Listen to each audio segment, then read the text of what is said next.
भारी बारिश के चलते कल के लिए अमरनाथ यात्रा स्थगित। 11 अगस्त को भारी बारिश के बाद रखरखाव कार्य के लिए अमरनाथ यात्रा कल के लिए स्थगित कर दी गई है। कश्मीर के संभागीय आयुक्त विजय कुमार बिधूरी ने बताया कि आज भारी बारिश के कारण श्री अमरनाथ जी यात्रा मार्ग के बालटाट मार्ग पर तत्काल मरम्मत और रखरखाव कार्य किए जाने की आवश्यकता है।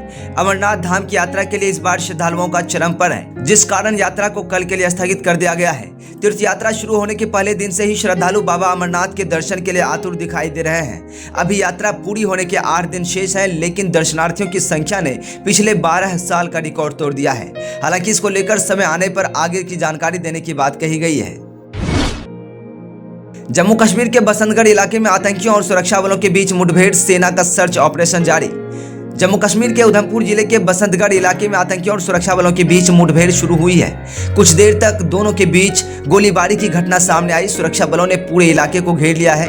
इलाके में सेना का लगातार सर्च ऑपरेशन जारी है। इलाके की घेराबंदी कर ऊंचे इलाके में सुरक्षा बलों द्वारा संयुक्त तलाशी अभियान चलाया जा रहा है। किश्तवाड़ शहर से करीब 40 किलोमीटर दूर नवनटू में तैनात सुरक्षा बलों पर शनिवार रात 10 बजे आतंकियों ने गोलीबारी शुरू कर दी। आतंकियों को मुंहतोड़ जवाब देते हुए सेना ने सुबह तक रुक कर गोलीबारी की।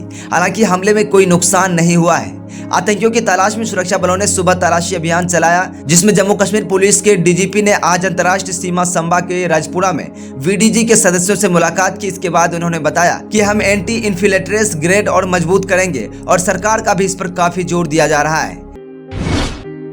गाजा में स्कूल पर हमले के बाद इजराइल ने इलाके को खाली करने का दिया आदेश। इजराइल की सेना ने शरणार्थी शिविर में तब्दील एक स्कूल पर घातक हमले से कम 80 फिलिस्तीनियों की मौत के बाद रविवार तड़के दक्षिण गाजा में और इलाके खाली करने का आदेश दिया है। इजराइल के सैनिक बुरी तरह तबाह हुए हैं, उन इलाकों की ओर लौट रहे हैं जहां उन्होंने पहले फिलिस्तीनी चरमपंथियों से लड़ाई लड़ी थी। गाजा में एक स्कूल पर किए गए हवाई हमले के बाद अब इजराइल ने गाजा पट्टी के दक्षिण में खान यूनिस को खाली करने की चेतावनी दी है। इसमें इजराइल द्वारा घोषित मानवीय क्षेत्र का हिस्सा भी शामिल है। शनिवार को हुए हमले में 100 लोगों की मौत हो गई थी। इजराइल ने कहा था कि इसका इस्तेमाल आतंकी कर रहे हैं और हमले में 19 आतंकी मारे गए हैं। लखनऊ में सीएम आवास के पास आग लगाने वाली महिला की इलाज के दौरान हुई मौत। उन्नाव में एक महिला ने सीएम आवास के पास 5 अगस्त को आग लगा ली थी। आरोप लगाया जा रहा है कि महिला ने वकील के उस्कावे में आकर उन्नाव से लखनऊ पहुंचकर उसने खुद को आग लगा ली थी।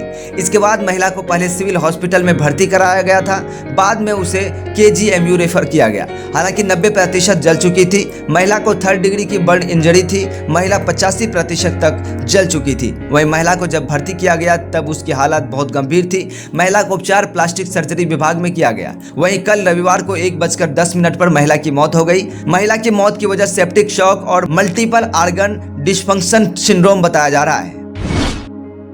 पंजाब में उफनती नदी में वाहन के बहने से 9 लोगों की मौत। पंजाब के होशियारपुर से लगभग 34 किलोमीटर दूर जैजो में रविवार को पानी से लबालब छोटी बरसती नदी में एक वाहन के बह जाने से एक परिवार के 8 सदस्यों समेत 9 लोगों की मौत हो गई, जबकि 2 अन्य लापता हो गए हैं। भारी बारिश के कारण पंजाब में नदी उफान पर है, जबकि पंजाब के मुख्यमंत्री इसको लेकर भगवंत मान ने इस दुखद घटना पर शोक व्यक्त करते हुए परिवार को 4 लाख रुपए की वित्तीय सहायता देने की घोषणा की है।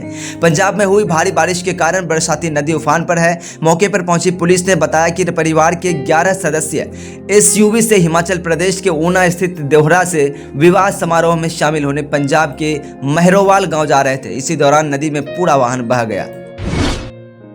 राजस्थान में दिल्ली मुंबई एक्सप्रेसवे पर बस पलटी, 12 लोग घायल। राजस्थान के दौसा जिले में दिल्ली मुंबई एक्सप्रेसवे पर एक प्राइवेट बस अनियंत्रित होकर पलट गई। इस हादसे में 12 लोग घायल हो गए। सहायक पुलिस अवर निरीक्षक गिरिराज प्रसाद ने बताया कि यह हादसा उस समय हुआ जब 70 यात्रियों को लेकर जयपुर से दिल्ली जा रही थी। उन्होंने बताया कि 12 घायलों में से 4 को अस्पताल से छुट्टी दे दी गई है। हालांकि जब यह हादसा हुआ तब ज्यादातर यात्री सो रहे थे। बताया गया कि बस का स्टीयरिंग फेल होने के कारण बस हादसे का शिकार हो गई। दिल्ली एयरपोर्ट पर विदेशी करेंसी ले जा रहा शख्स गिरफ्तार। दिल्ली एयरपोर्ट पर कस्टम विभाग ने करीब 52 लाख रुपए की कीमत के विदेशी करेंसी को जब्त कर लिया है। इस मामले में एक 53 साल का भारतीय नागरिक गिरफ्तार किया गया है। एयरपोर्ट पर जांच के दौरान इसे पकड़ा गया। आरोपी करेंसी लेकर हांगकांग भागने की फिराक में था। SC/ST आरक्षण पर सुप्रीम कोर्ट के फैसले का अखिलेश यादव ने किया विरोध। सपा प्रमुख अखिलेश यादव ने भी SC/ST आरक्षण पर सुप्रीम कोर्ट के फैसले का विरोध कर दिया है। उन्होंने कहा कि किसी भी प्रकार के आरक्षण का मूल उद्देश्य उपेक्षित समाज का सशक्तिकरण होना है। न कि उस समाज का विभाजन या विघटन। इससे आरक्षण के मूल सिद्धांत की ही अवहेलना होती है।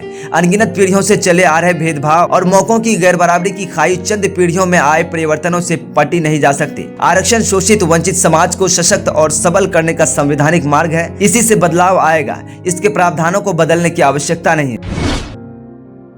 एक्शन में मनीष सिसोदिया। आज शाम आम आदमी पार्टी की बड़ी बैठक। तिहाड़ जेल से बाहर आते ही एक्शन में मनीष सिसोदिया दिखाई दे रहे हैं। उन्होंने दिल्ली विधानसभा चुनाव की इस कमान संभाल ली है। आज शाम 6 बजे मनीष सिसोदिया आम आदमी पार्टी की एक बड़ी बैठक करेंगे। पार्टी की सभी बड़े नेता मीटिंग में शामिल होंगे। बांग्लादेश की अंतरिम सरकार प्रदर्शनकारियों और छात्रों पर दर्ज केस लेगी वापस। बांग्लादेश की अंतरिम सरकार ने कहा है कि वह छात्रों और लोगों के हालिया बड़े पैमाने पर विद्रोह को दबाने के इरादे से दायर सभी मामलों को वापस लेगी। यह निर्णय मंत्रालय के सम्मेलन कक्ष में कानून सलाहकार प्रोफेसर आसूफ नजरुल और कानून मंत्रालय के अधिकारियों के बीच एक बैठक के दौरान लिया गया।